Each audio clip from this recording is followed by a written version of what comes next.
Чалкандын сиз билбеген пайдасы жана зыяндары.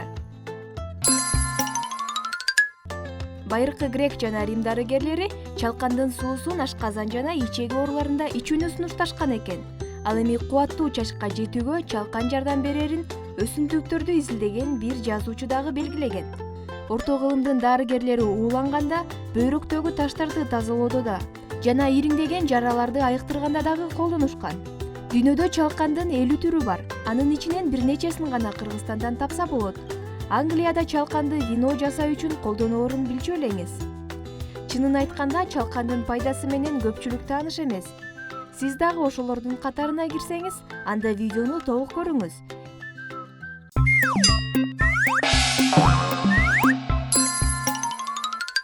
Элестетиңиз, кээ бир мамлекеттерде чалканды атайын медициналык максатта тигип өндүрүшөт экен. Бул өзгөчө өсүмдүк кандай касиеттерге ээ экенин чогуу үйрөнөлү.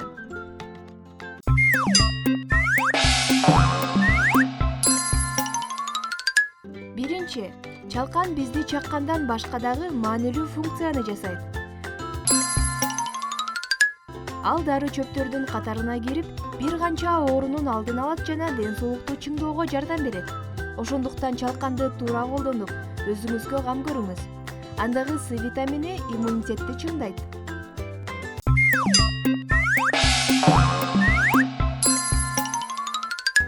Экинчи, косметологдор жана диетологдор да колдонууну сунушташат. Туура тамактануу баарыбыз үчүн маанилүү, туурабы? Сиз дагы чалканды жашылча катары тамак ашта колдонуп көрдүңүз беле?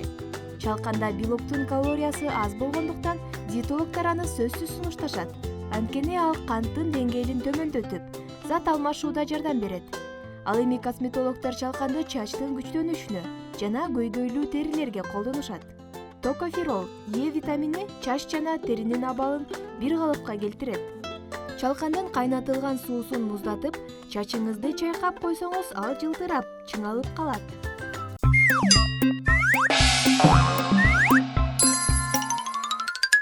Үчүнчү, оорулардан сактайт. Боор, бөйрөк, тери ооруларын алдын алат. Илгертеден денедеги жараларды чалкандын эзилген жалбырагы аркылуу гана сакайтып келишкен экен. Мындан тышкары чалкан кан айлануусуна мүмкүнчүлүк берет жана онкологиялык оорулардын пайда болушунун алдын алат. Чын ден соолукта болгону кааласаңыз, нормадан ашырбастан чалкандын чайын ичип коюңуз. Ал эми чайды кантип жасаарын билгиңиз келсе, видеону толук көрүңүз.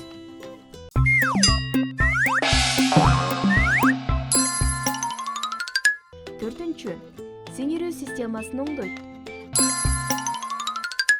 Эгерде тамак сиңирүүдө кыйналсаңыз, күндө 2 маал чалкандын суусундугун ичиңиз. Жакшы жыйынтыкка жетериңизге ишенебиз. Чалканда камтылган микроэлементтер ашказанды тез иштетип, муктаж болгон нерселер менен камсыздай алат.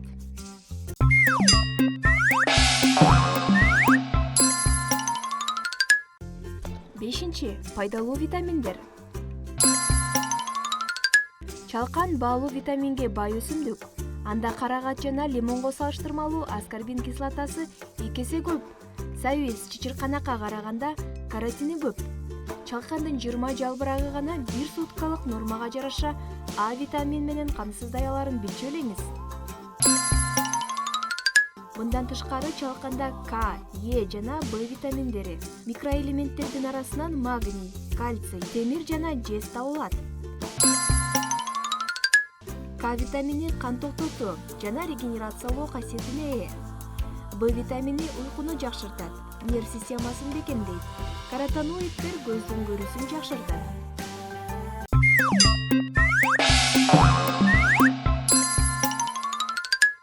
Алтынчы, чалкандын жалбырагында таза хлорофилл бар. Ал заттардын алмашуусунда, жүрөк кан тамырларынын жана дем алуу органдарынын иштешинде көмөктөшөт. Ошондой эле хлорофиллдин жардамы менен язваны, гастритти жана ичеги сайгылашуулардан арылса болот. Чалкандын ширесин суусундук, бет жана денени жуу каражата, чачтын түбүнө сүртмө, компресс жана тамак аш катары колдонсо болот. Андан шорпо, салат, омлет, башка жер жемиштер менен чогуу отко кактап жесе болот. Жада калса май, приправа дагы жасалат. Чалканды жаз жана жай мезгилинде чогултуу туура. Тагыраак айтканда май жана июль айлары. Бул өсүмдүк гүлдөй элегинде витаминге бай болот.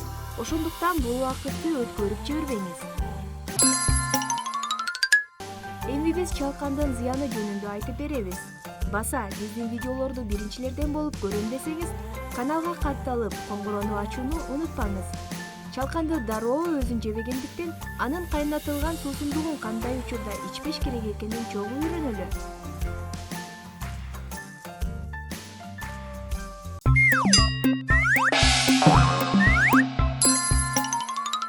Биринчи, кан басым жогору болгондо.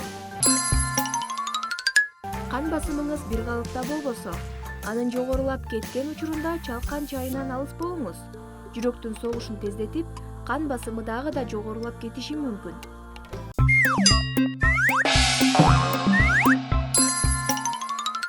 Экинчи, кош бойлуу келиндерге жана эмизүү учурунда. Кош бойлууларга, төрөткө жакындаган айымдарга ичпөө кажет. Чалкан матканын иштешине терс таасирин тийгизиши мүмкүн. Ошондуктан сөзсүз дарыгердин кароосунда болуңуз.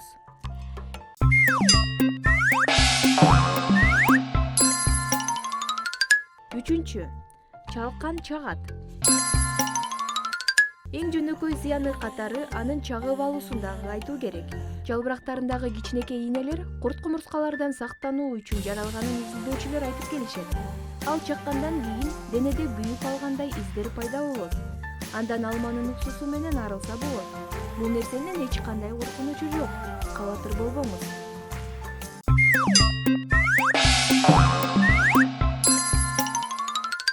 Төртүнчү, атеросклероз, гипертония, тромбофлебит, варикоз жана киста. Жогоруда айтылган оорулардын күчтөнгөн учурунда чалкандан алыс болуу сунушталат. Мындай учурда кан коюлашып, чалкан аны күчөтүп жибериши мүмкүн.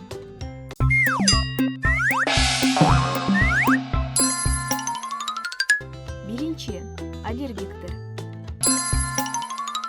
Жашылчага аллергиясы болгондор чалкандан алыс туруусу зарыл.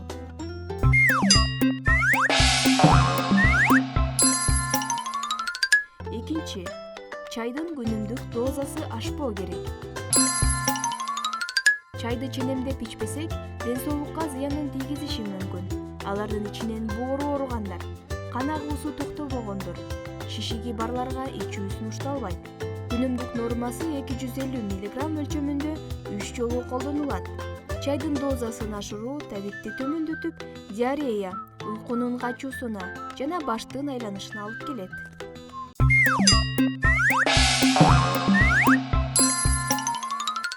Жана албетте сиз көптөн бери күтүп жаткан суроо, чалкан чайы кантип жасалат?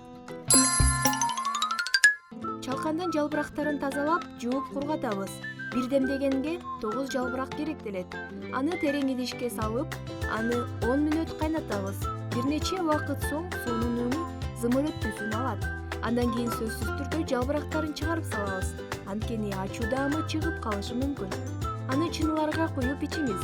Ден соолугуңузга кам көрүңүз.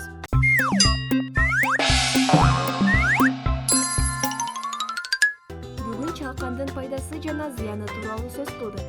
Видеодо чалкан чайын жасоону көрө алдыңыз. Аны ченем менен ичип, күнүмдүк дозасынан ашпоону дагы бир жолу эскертебиз. Биздин каналга катталып, жаңы пайдалуу кеңештерди алыңыз. Көңүл бурганыңызга чоң рахмат.